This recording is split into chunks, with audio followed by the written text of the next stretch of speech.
présent, nous allons entendre un autre acteur essentiel du dispositif d'aide à l'accès au droit, l'écrivain public.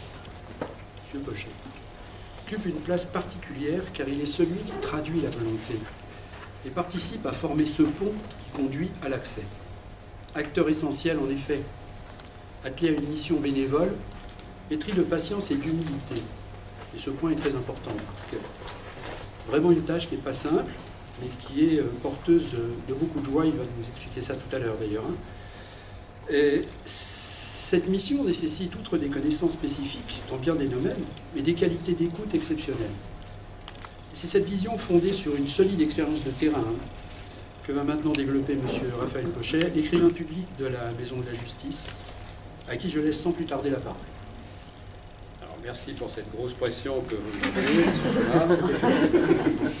Bonjour mesdames et messieurs. Il m'a été demandé par M. Pluma et Mme Belair d'écrire de manière très simple et concrète mes activités d'écrivain public bénévole au sein de cette maison de justice et du droit. Je vais donc volontiers me conformer à ces consignes, mais je voudrais toutefois, et sans vouloir théoriser, débuter par une remarque d'ordre général sur cette situation de bénévole dans ce lieu. Pour tout dire, elle est assez indéterminée. Elle est en quelque sorte fondée d'une part sur le mandat informel que me donne la MJD et d'autre part, quant au contenu, moins par la définition précise d'une mission que par l'exercice évolutif et adaptatif d'une pratique qui n'est pas seulement d'écrire, mais plus globalement d'aider, d'écouter, d'accompagner les personnes et de le faire parfois physiquement dans les administrations et organismes publics, comme en témoigne l'exemple que je vous rapporterai tout à l'heure. Mon statut, je place ce mot entre guillemets, est surtout validé par la structure de service public qui m'emploie. Et c'est là le point que je voulais souligner. En effet, le bénévolat est souvent relié de manière intellectuelle réflexe au monde associatif. Or, dans ce cas, et je pense de manière assez inhabituelle, c'est une mission de service public qui m'est dévolue en raison de mon intégration de fait au sein d'un service public. Et ça a été dit, je ne suis pas le seul bénévole dans cette maison, et le bénévolat est important dans ce cadre, mais je suis peut-être l'un des seuls à ne pas avoir de référent institutionnel. C'est un modèle particulier qui est sans doute à réfléchir, qui peut être amené à se développer et par conséquent à définir. Il suppose une forme de contrat moral entre moi et la MJD. En effet, bien que sans véritable statut, je m'engage à respecter les règles générales auxquelles s'astreignent les agents des services publics, laïcité, neutralité, devoir de réserve, confidentialité, etc., interdisant toute forme de prosélytisme de quelque nature que ce soit. Quant à la MJD, elle répond de moi et elle assume la responsabilité du mandat qu'elle me confère de fait. Cette situation particulière, permettez-moi de l'illustrer par une simple anecdote. Parfois, en fin d'entretien, une personne me demande « Est-ce que je dois payer quelque chose ?» Je ne lui réponds pas « Bien sûr que non, je suis bénévole ». Je lui réponds « Mais non, vous êtes dans un service public ». Et je vous le dis très sincèrement, moi qui ai fait une carrière de fonctionnaire d'État, je suis réellement fier et je trouve très cohérent de pouvoir m'inscrire ainsi dans la perpétuation d'une mission générale de service public, ce qui a été l'engagement de ma vie et ce qui m'assimile encore d'une certaine façon au monde des fonctionnaires qui demeurent les indispensables acteurs de la vie sociale, comme je le pense, nous en sommes tous persuadés ici. Je ferme la parenthèse, j'en reviens aux consignes qui m'ont été données. En quoi consiste donc pratiquement mon travail d'écrivain public? Les personnes qui poussent la porte de cette maison, qu'elles aient pris contact par téléphone ou qu'elles aient été reçues physiquement, ont eu pour premiers interlocuteurs les dames de l'accueil. Celles-ci ont déjà produit un gros travail de conseil et d'orientation. On ne le soulignera jamais assez, l'importance de leur rôle. Mais je sais que Madame Belair s'y emploie avec conviction. Elle vient du reste de le faire, comme chaque fois que l'occasion lui en est donnée. Ces personnes ont donc été rassurées sur un point essentiel. Ici, elles seront écoutées avec une préoccupation, plus encore avec un engagement, que traduisait bien cette consigne de la précédente responsable de la maison de justice, Madame Fabienne Mabour, toujours d'actualité dans les faits avec Madame Belair. Je souhaite que les gens qui entrent ici chez nous avec un problème en ressortent avec une solution. Une solution ou à tout le moins avec un accompagnement et des informations. Cependant, et malgré cette première prise en charge humaine, ce premier filtre, les personnes qui entrent dans mon bureau sont souvent emplies d'émotions. Ces émotions plus ou moins intenses, plus ou moins exprimées, sont de toutes sortes.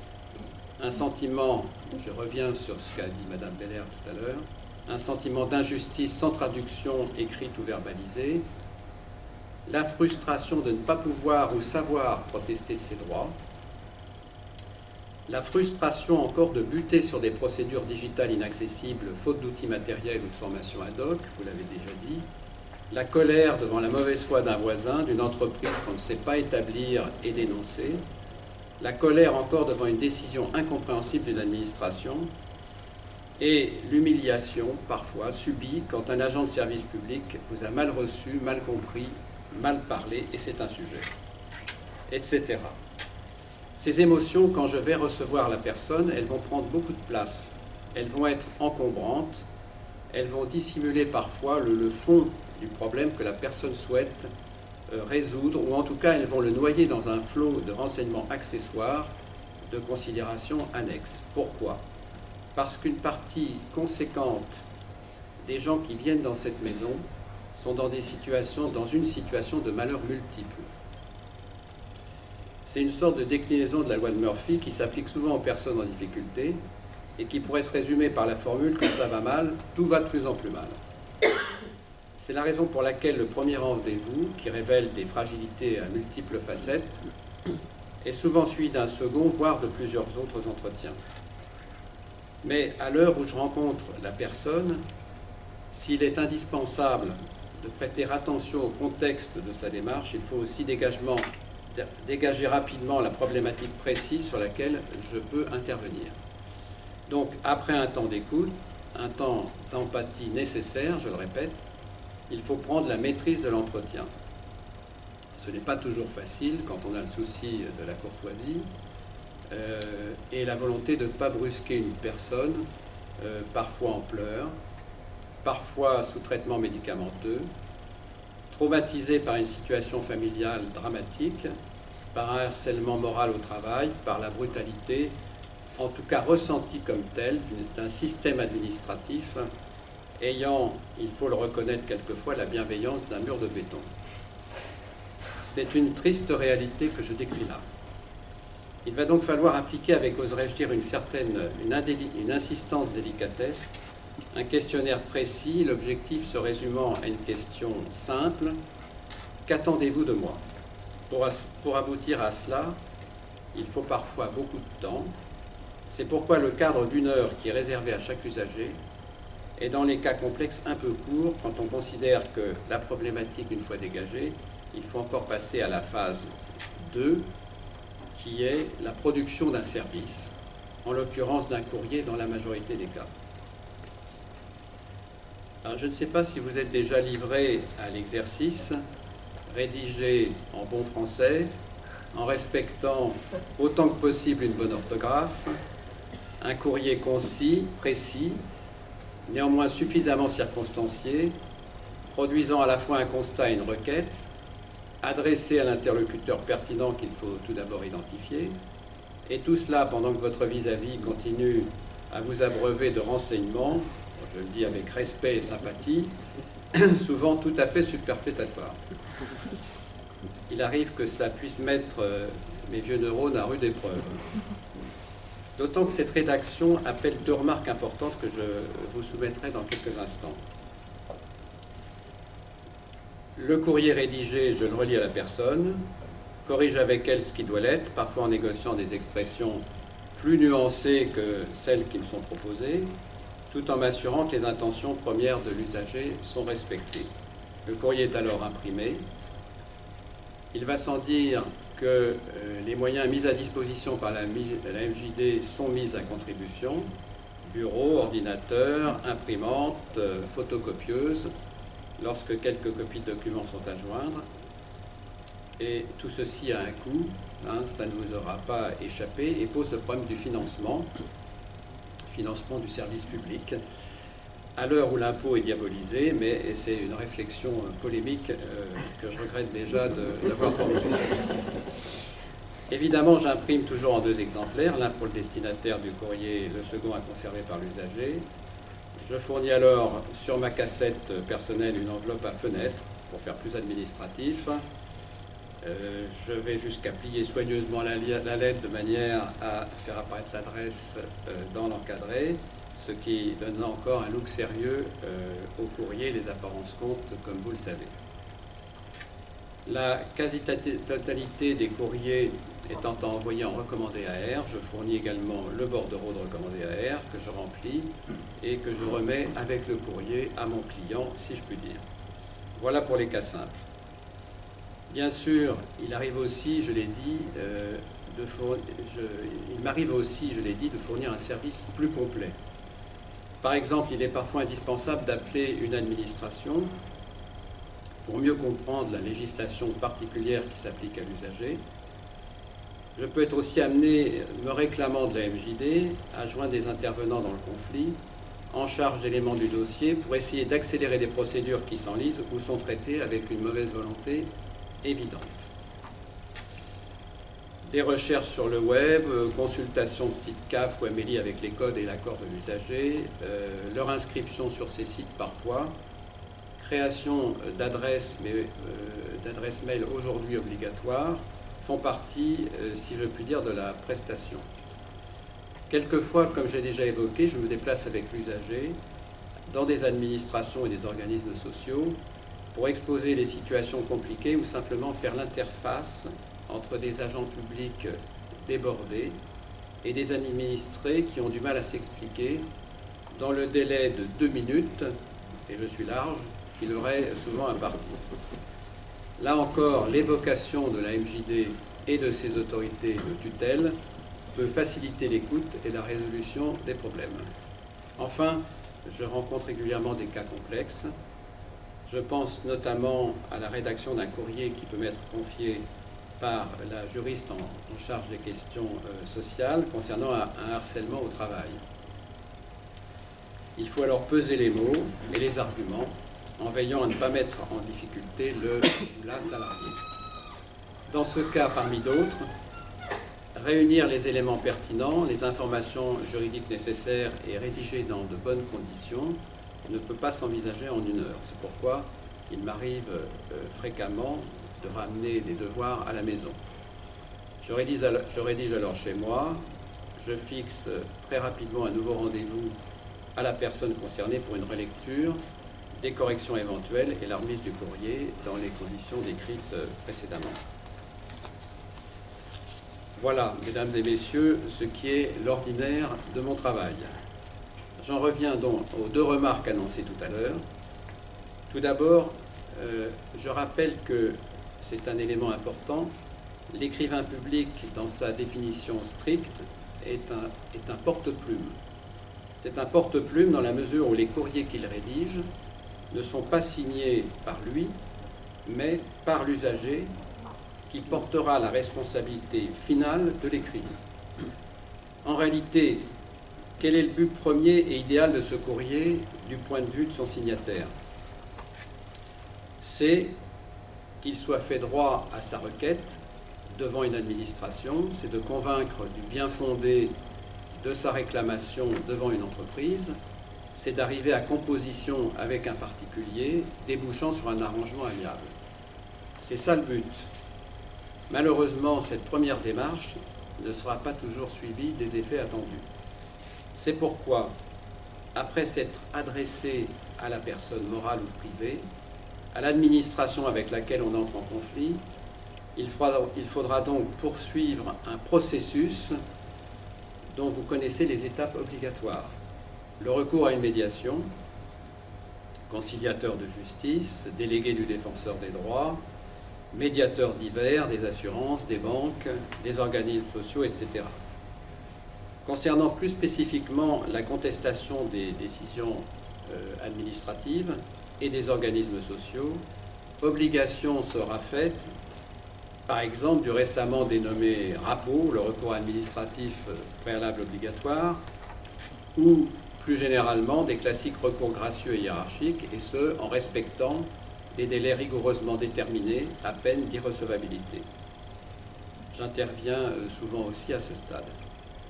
Ce n'est qu'ensuite qu'il sera possible d'entrer dans le dur, le recours au juge, la procédure contentieuse devant les tribunaux administratifs ou judiciaires, le tribunal des prud'hommes, divers tribunaux spécialisés comme le tribunal des affaires de sécurité sociale, etc. Dans cette perspective, le premier écrit, rédigé par l'écrivain public, sera susceptible de devenir l'acte 1 du dossier contentieux dont il fixe les bases. Il ne faudra donc pas pour l'écrivain public commettre d'erreurs dans l'appréhension du problème et dans sa relation écrite, dans l'exposé des réclamations, des requêtes, des demandes de réparation, dans l'évaluation du préjudice le cas échéant. Aussi, en toute conscience de cette responsabilité, de cette nécessaire prise en compte des intérêts de l'usager, l'écrivain public doit d'abord et avant tout faire preuve de prudence et recourir à des conseils pertinents. Et c'est tout l'intérêt de la maison de justice et du droit. En effet, avec l'accord de l'usager, en partage de confidentialité, je suis souvent amené à soumettre à différents intervenants de la maison des cas dépassant mon champ de compétences. C'est ainsi que les courriers rédigés dans le cadre d'un conflit du travail le seront après longue consultation de la juriste spécialisée, Madame Pez. Je demanderai l'avis des dames de l'accueil, très informées des rouages de la maison et en mesure d'orienter vers l'interlocuteur pertinent. J'aurai recours à la responsable de la FJD, Madame Belair, notamment très au fait des circuits sociaux, municipaux et départementaux, et plus généralement de l'architecture administrative de l'Essonne. J'irai également solliciter Madame la greffière, détachée du TGI, qui s'avère être un excellent relais avec les tribunaux du département, dont elle connaît les compétences et les services, et qui est spécialisée dans les démarches de saisine de ces services. Je m'adresserai avec profit au délégué du défenseur des droits pour des questions juridiques. Et c'est fort des informations recueillies et des conseils prodigués que je pourrai revenir vers l'usager. Le courrier que je rédigerai pour lui sera dès lors assorti de références légales pertinentes, adressé au destinataire ad hoc et construit sur des arguments solides. L'essentiel est que la première pierre d'un dossier soit bien posée et à tout le moins ne soit pas plus tard un point de faiblesse de l'édifice. D'abord, ne pas nuire, et comme vous le savez, la devise des médecins, elle pourrait aussi être bien modestement celle des écrivains publics, comme du reste de tous les intervenants de l'accès au droit. Vous l'avez compris, la maison de justice et du droit est pour moi un lieu de partage, une synergie de bonne volonté au bénéfice de l'usager. Comme une illustration de cette réalité, mais aussi pour donner une vision plus incarnée de mon travail ici, je voudrais maintenant évoquer un cas particulier. Celui-ci est emblématique de l'état de déshérence dans lequel peuvent se trouver des personnes ordinaires, accidentées de la vie et peu à peu exclues de la solidarité nationale pour la seule raison qu'elles ont progressivement disparu des radars de l'action publique, de l'action sociale. Mais ce cas est aussi révélateur de ce que peut être un sauvetage en haute mer réussi lorsque toute une maison se mobilise, toute une maison comme celle-ci se mobilise. C'est le cas d'un homme que j'appellerais Monsieur Lestrade, pas son nom bien entendu. Un jour, je reçois à ma permanence un homme qui vient pour tenter de régler un conflit familial. Je comprends rapidement à son élocution saccadée sa difficulté à se concentrer pour exprimer des idées, à une certaine confusion même qu'il a probablement un problème d'ordre cérébral. Je discute avec lui au-delà de ce qui l'amène et j'en viens à l'interroger sur son cadre de vie. Comme il me dit vivre seul et ne pas travailler, je lui demande quelles sont ses ressources. Il lève les deux mains en faisant 2 cercles avec les pouces et il me dit 0. C'est un peu succinct. Bien qu'il paraisse très surprenant qu'il n'ait ni revenu propre, ni allocation, ni pension, je creuse la question pour découvrir qu'il disait vrai et qu'il était en train d'épuiser les dernières centaines d'euros de son livret A. Il apparaît alors que cet homme, qui a longtemps mené une vie ordinaire, qui avait longtemps travaillé pour une boîte étrangère, étant parfaitement bilingue, a été quelques années plus tôt roué de coups en se portant au secours d'une jeune femme dans une station-service, alors qu'elle était importunée par des voyous. Il a été violemment frappé à la tête, il est resté handicapé. Il a bénéficié en son temps, grâce à l'action d'une assistante sociale de l'hôpital où il avait été accueilli, d'une pension d'invalidité de la sécurité sociale de catégorie 1 et d'une allocation adulte handicapé à la suite d'une reconnaissance d'un taux d'incapacité peu importe de 50 à 79%. Cependant, isolé, fragilisé par la maladie, il a progressivement cessé de répondre aux courriers de la Sécu et aux demandes de renouvellement de l'AH. Il a même fini par disparaître de tous les écrans, personne ne s'interrogeant sur ce silence, alors même qu'il continuait à suivre un traitement médicamenteux lourd. Et je précise que depuis 8 ans, j'ai rencontré plusieurs cas de personnes littéralement englouties dans une sorte de néant social, sans qu'aucune alarme ne sonne dans un quelconque service administratif, et je trouve ça assez effrayant. Je reviens à M. Lestrade. J'ai rendu compte de sa situation à la responsable de la MJD, qui a dès lors mobilisé son équipe. Avec l'aide par ailleurs d'une assistante sociale de la CPAM de Massy, particulièrement dévouée, un plan de remise à flot de ce monsieur a été élaboré. Il a fallu 2 années de suivi, 2 années, pour le réinstaller dans la communauté, pour le rétablir dans ses droits. Sans téléphone, faute d'avoir pensé à régler ses factures, étant incapable de se souvenir d'un rendez-vous ou de s'y présenter à l'heure. Il a fallu le prendre complètement en charge. Il a fallu lui obtenir un téléphone et un abonnement entrée de gamme pour lui permettre d'être contacté, le guider dans ses démarches, associer dans l'effort de guerre son médecin traitant, l'accompagner à ses rendez-vous et souvent expliquer sa situation en ces lieux et places, son leitmotiv étant « tout va bien, je vais bien ». Ce n'était pas, comme vous le comprenez, un homme qui cherchait à se faire plaindre. Je me souviens que lors de sa convocation devant le médecin contrôle de la Sécu, en vue de lui obtenir une nouvelle pension d'invalidité, une réintégration dans son droit, j'avais été admis, par miracle, à l'examen. Au bout de 10 minutes, le médecin me demande, avec agressivité, que fait là ce monsieur qui déclare être autonome et en pleine forme. Fort heureusement, devant mes explications, il a accepté de différer sa décision. Et 15 jours plus tard, après une intervention efficace de l'assistante sociale de la CPAM, aussitôt alertée par la MJD, et de son médecin traitant, il lui accordait une pension d'invalidité de catégorie 2. Je ne ferai qu'évoquer des démarches auprès de la Compagnie des eaux et d'EDF qui menaçaient de suspendre leurs fournitures. Auprès de sa banque, il avait fait interdire bancaire pour 3 chèques sans provision successifs pour un montant total de 60 €. Des démarches auprès de la MDPH pour qu'il soit à nouveau bénéficiaire de l'AH, etc. Finalement, il a été décidé collectivement au sein de la maison que M. Lestrade ne pouvait pas s'administrer seul Et avec son accord, il a été l'objet d'un signalement au juge des tutelles majeures du TI de Longjumeau, et ce qui a entraîné un nouveau parcours chaotique, rendez-vous manqué avec la psychiatre, formulaire perdu, etc., nécessitant à nouveau une mobilisation de toute l'équipe. Et ce magistrat a finalement placé sous protection juridique M.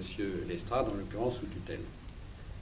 Le lien fait avec le mandataire judiciaire désigné, la MJD et ma modeste personne, nous avons pu considérer que nous avions réinstallé dans une vie décente un homme que nous avions pris par ailleurs en amitié. Certes, c'est un cas particulier, mais je voudrais évoquer de nombreuses personnes qui sont ici l'objet d'un long suivi. Madame Pez, vous le savez, avec quelques personnages particuliers, sur plusieurs mois, voire sur plusieurs années, bénéficiant des services d'intervenants divers et parfois de l'aide d'une psychologue bien utile en certaines circonstances. Pour conclure cette présentation de mes activités, comme vous l'aurez noté, menées de manière indispensable en association avec tous les permanents de cette maison, je souhaiterais vous soumettre 2 réflexions. Première réflexion, il me semble que les services publics, comme le bénévolat, sont rarement évalués à l'aune du bénéfice qu'ils produisent pour la société en termes économiques. Je me souviens avoir entendu un conférencier évoquer un jour une étude sur le poids que représenterait le seul bénévolat dans le PIB national s'il était pris en compte. Le chiffre annoncé, autant que je m'en souviens, était de 8%. Alors je ne sais pas ce que vaut le chiffre, mais quand le bénévolat est de plus couplé à un service public efficace, son impact positif en faveur des finances publiques ou des comptes sociaux devient incontestable. C'est peut-être une leçon que pourraient retenir les politiques. Devient incontestable, comme en témoigne l'exemple que je voudrais vous soumettre. Un jour, je reçois une dame qui était dans une situation déjà évoquée de harcèlement au travail. Donc là encore, Madame Pez aura une idée de la personne que j'évoque. Dans un état psychologique lamentable, elle était en arrêt maladie depuis 5 mois. Elle consultait régulièrement son médecin et consommait des médicaments. Elle vient à la MJD, rencontre la juriste spécialisée en droit du travail, qui me donne toute indication pour la rédaction d'un courrier de signalement à son directeur général. Je rédige le courrier. 15 jours plus tard, la dame nous rappelle pour nous dire que son persécuteur a été déplacé, qu'elle a repris ses activités et qu'elle a arrêté tous ses traitements. Donc, fin du versement des indemnités maladie, fin des remboursements de consultations médicales et des traitements, reprise des cotisations sociales, etc. Alors, je n'ai pas chiffré, mais vous comprendrez que les comptes de la Sécu et donc le contribuable ont tiré profit de notre travail en réalisant des économies non négligeables. Il est clair que permettre de manière peut-être parfois moins spectaculaire à des personnes désocialisées de fait de priver de leurs droits faute de pouvoir les défendre, leur permettre de retrouver confiance et dignité et leur place dans l'entreprise, ce n'est pas qu'une bonne action, cela produit aussi, je le répète, un effet positif économiquement mesurable. Deuxième réflexion, au bout de 8 années de confrontation à des situations parfois très douloureuses, je me suis persuadé, à tort ou à raison, que nous vivions dans un monde de plus en plus brutal qui brise les solidarités traditionnelles. Brutalité dans les entreprises. Je viens de relater un cas de harcèlement au travail. Dans ce cas, la solidarité des collègues de la victime a joué et permis d'établir les faits qu'il fallait encore exposer en termes précis et compréhensibles. Mais en l'occurrence, cette victime n'était pas seule, n'était pas livrée à elle-même au sein de son milieu professionnel. En revanche, ce que je note malheureusement souvent dans ces questions de souffrance au travail, à cause multiples, dans lesquelles j'interviens en simple narrateur, c'est l'isolement des personnes, leur manque de soutien, d'appui de la part de leurs relations de travail les plus proches. Et ce qui me surprend aussi, moi qui, je vous le rappelle, ai fait une carrière de fonctionnaires. Ce qui me surprend dans cet univers de l'entreprise que je connais peu, c'est le faible taux de syndicalisation et l'absence des représentants du personnel dans des conflits où il serait normal de les voir intervenir, de s'interposer au sens propre du terme. C'est cette solitude des victimes qui explique parfois leur niveau d'épuisement moral, les pleurs dans nos bureaux, l'extrême découragement que nous pouvons constater. Dans cette maison, ces personnes sont accueillies et elles sont épaulées. Brutalité de certains organismes sociaux, de certaines administrations. La relation avec l'usager n'est apparemment pas la première préoccupation de ces entités publiques. Je ne parle pas de toutes les entités publiques, bien entendu, sans doute débordées, qui délivrent trop souvent des réponses sèches et peu motivées, rédigées en volapuque, ou se réfèrent à des législations inaccessibles à l'administré lambda. Les réclamations, les constatations, les recours doivent suivre des voies rigoureuses, dans des délais stricts, et être formulés dans le respect de codes précis. Combien de personnes échouent ici, révoltées et découragées par cette complexité? Dans cette maison, ces personnes sont écoutées, elles sont accompagnées. Brutalité induite par la digitalisation, menée à marche forcée, vous l'avez évoqué, Madame Belair, menée à marche forcée par les administrations et les organismes sociaux, qui passent aujourd'hui de l'incitation à la contrainte, faisant à court terme de la voie numérique la seule voie de communication, de renseignement, de recours possible pour les administrés. Je sais que le sujet est rebattu, mais il est plus réel que jamais. Combien de personnes viennent ici déboutées par ces entités publiques qui les ont renvoyées à des procédures qu'elles ne maîtrisaient pas, supposant des moyens techniques qu'elles ne possédaient pas. Dans cette maison, ces personnes sont comprises et elles retrouvent du lien social. Accueillir ces personnes, les écouter, les comprendre, les épauler, les accompagner et leur donner l'occasion de trouver un peu d'humanité dans une société qui favorise les inclus, mais qui abandonne trop souvent à leur vulnérabilité les personnes pas ou mal armées pour affronter les obstacles d'aujourd'hui, c'est ce que mon intégration au sein de cette maison m'a permis de faire avec l'aide de fonctionnaires exemplaires de disponibilité et de bienveillance. Merci de votre attention. Bravo. Merci.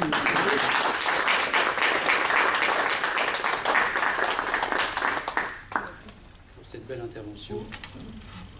Est-ce que nous avons des questions dans la salle? Non? Bien, ben moi j'en ai une. C'est très simple. À titre personnel, on a bien senti l'émotion qu'il y avait derrière ces mots. Hein. Que vous a apporté cette mission d'écrivain public? Écoutez, puisque nous sommes dans un service public, je vais me référer à notre devise républicaine. Parmi les trois aspirations qu'elle exprime, la fraternité, qui est la plus tardivement ajoutée, je crois, c'est aussi la plus facile à pratiquer. Parce que, dans le fond, ça fait appel à des choses qu'on apprend dans les familles, c'est-à-dire c'est un mouvement naturel des uns vers les autres. C'est une prise en considération des autres, c'est prendre soin les uns des autres. Et c'est pas compliqué. Et les retours ici, je le dis avec une certaine émotion, sont simples, sont immédiats, sont touchants et sont profondément émouvants parfois. Je dirais que c'est vraiment un investissement citoyen à très haut rendement sur le plan humain. Et aussi, donc, l'occasion m'en est donnée, je voudrais persuader les personnes qui sont en capacité de s'engager à leur tour, de ne pas hésiter plus longtemps à passer à l'acte. Je leur garantis de trouver ici une source d'enrichissement et d'accomplissement personnel absolument incomparable.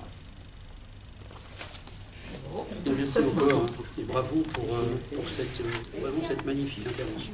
Alors,